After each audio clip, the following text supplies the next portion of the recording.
All right, ladies. Welcome to Mindful Traction 2.0, and this is the last video of the day, maybe, right? So today's video, we're gonna be talking about why falling in love with a man should be like buying avocados, right? And I thought about this many months ago. No, not many months ago, but many ages ago, like 3 months ago, not 3 months ago, just a couple months ago. And when I was buying, obviously, avocados, right? Okay, so this is what I came up with. This is that so when you buy avocados, what do you usually do when you're buying avocados, right? What's the number one thing you got to do when you buy avocados? You got to get the avocado, right? You first have to look for an avocado that looks nice and ready. So you're looking for the appearance, right? Fine. You look for the appearance. You get the avocado, right? And then after you see an avocado that you like, what do? You don't just purchase it, right? Of course not. You get the avocado. You hold it in your hand. And what do you do now? You feel the inside. You feel, right? And then you start noticing that this is a squishy spot, right? And you're like, wait a minute. Maybe the squishy spot means it's rotten on the inside. Let me put it down because I have other choices. Let me put it down. You put it down and you try another avocado. You feel it around. You don't like it and you put it down. But why are you putting it down? Because there's other avocados. Let me ask you this. If that was the only avocado left, would you put it down? I would, first of all. I would. Because a lot of these avocados feel like fucking baseballs. A lot of these avocados out here, they feel like they're frozen. They feel like baseballs. I'm highly disappointed with the avocados and where I live at. Anyways, sorry about that. So you feel the avocados, and if there's no, and if you don't like the avocados, you're gonna put it down, right? So how does it relate to falling in love? Is that when you meet someone, fine, go for the appearance, take them out on a date because they look pretty. Sure, take me out on a date, right? And, but then you gotta realize you gotta feel him out. You gotta feel the guy out. You don't just go get the avocado and buy it. That's stupid, right? That just means that there's no other avocados. That just means that you're needy. That just means you have no other options. That also, at the deeper level, it also means that you don't have other sources of positive emotions. There's no other sources of positive emotions, so you're trying to get anything from this. It means you have no other food but that avocado. It means that you have no other things that make you happy, as opposed for a relationship. At least that's the illusion that you're buying into as a result of society and social conditioning.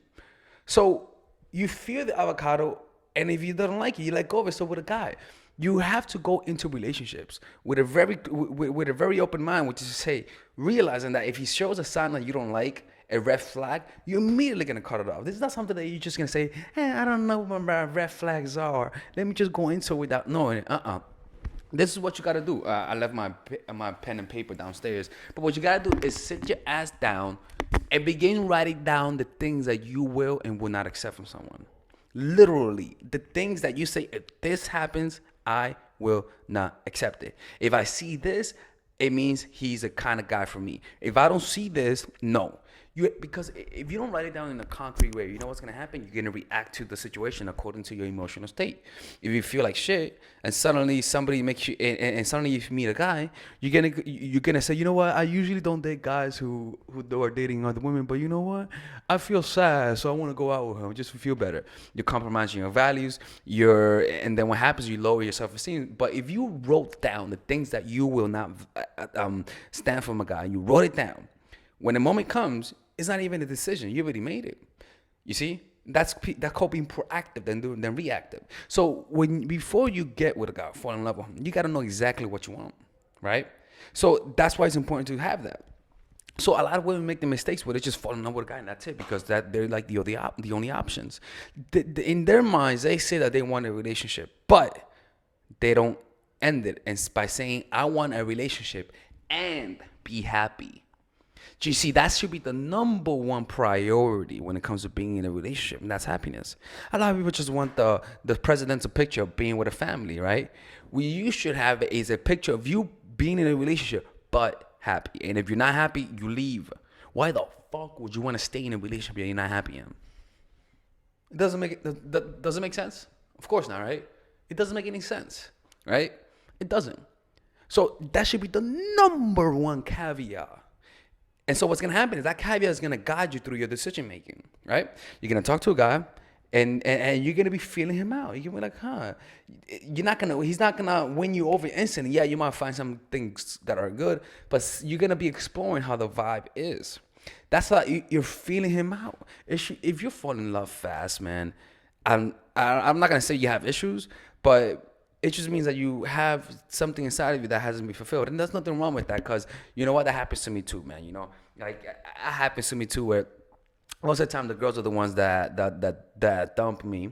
The girls are the ones that ended with me. If it's up to me, to be honest with you, I would have ended with a girl, because a lot of the girls, if I hook up with a girl, she's beautiful, I wouldn't end it, but they do. That's normal. They have more options than me. It's fucking normal, right? I'm a guy. I'm smart. I know when the girl's hot, I'm not letting her go until she lets me go, right? But nevertheless, though, sorry about that. I diverted. The point is, you have to, if you're noticing that you're immediately always being swept off your feet. Yeah, it sounds cute and romantic, unless it's with me, but that's not right. That's not how it should be. You should be very, very cautious with people, and just rather than falling in love with them, you just gradually feel them out. You're looking for those signs, and if you're not doing that, then you should start doing that. And that's how you should fall in love. You should fall in love with a guy similar to how you buy your avocados. Feel him out, and if it's too hard, you drop it. There's other avocados out there. And if there are no avocados, there's always another season. It's that simple. But if you feel like there's not going to be no avocados, that just means you don't have a lot of sources of positive emotion. Because if I bet you money that if you felt 100% happy and you met a guy who you were falling in love with, right? And you know he wasn't your type, and he has a lot of red flags, you know what's going to happen? Your happiness is going to enable you to say no to him. It's that simple. And the way to become happy, man, I always talk about this. And I hate reiterating the same shit, but it's a thing that I want you guys to get to your heads. Meditation. Bringing present moment awareness to everything that you're doing. Being fully in the moment. Practicing yoga. Doing activities that you enjoy. Watching my channel. Subscribing to my channel. Working with me one-on-one. Just kidding. But seriously though, that you gotta find the things that make you happy. For me, it's playing basketball. For me, it's doing YouTube videos. For me, it's reading. For me, it's talking to girls. For me, it's being present. It's that simple. You gotta find what yours is. Don't make God your primary source of happiness. Make it a part of your source, but don't make that the only source. Because when people know that they're your only source of happiness and dependency, power corrupts. That kind of power corrupts, man, and it tends to guide their egos, and then suddenly they change. It's that simple. Anyways, this is not a bad video, right? I hope I didn't get some people fucked angry, right? Oh, this is much better from the last video, If you want one-on-one coaching, just go to myforattraction.org/in-the-game coaching. If you want to attend my seminar that I'm having this Saturday, just go to myforattraction.org and you'll be able to see on the link below. It's donation-based seminar. Donate what you want. You'll be able to come in person or through online. All right. You could donate $5, like some people have. Nothing wrong with that. You could donate $200, like some people have. That's pretty fucking good.